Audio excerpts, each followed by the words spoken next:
শালার কোনো মুরগি নাই আজকে রে।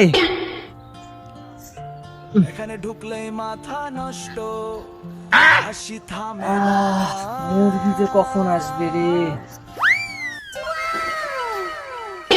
এই এদিকে আয়, এদিকে আয়। আমি এদিকে আয়। এই কি আছে বের কর, সব কিছু বের কর। अच्छा ভাই মোর কাছে তেমন কিছু নাই ভাই, মোর বাপের মেলা টাকা, তুই মোক চিন্তা না করে কিডন্যাপ কর, যাক বাবু মোক কিছু ভাগ দিস। হ্যালো, তোর ছেলে আমার আন্ডারে আছে। আব্বা আব্বা মোক বাঁচাও, মোক বাঁচাও। শুনলি তো, এখন আমার কথা শোন।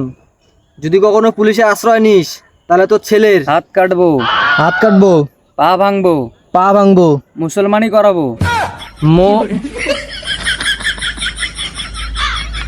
তাহলে বুঝলি, যদি তোর ছেলেকে সুস্থ চাইস ভাই, 1 কোটি টাকা চাই, 1 কোটি। যদি তোর ছেলেকে জীবিত চাইস তাহলে 99 লাখ টাকা ব্যবস্থা কর। এ ভাই এক না রাগো এখন, এক না রাগো এখন। ঠিক আছে, টাকা ব্যবস্থা কর। এ ভাই, এটা কি আপনার জীবনের প্রথম কিডন্যাপ?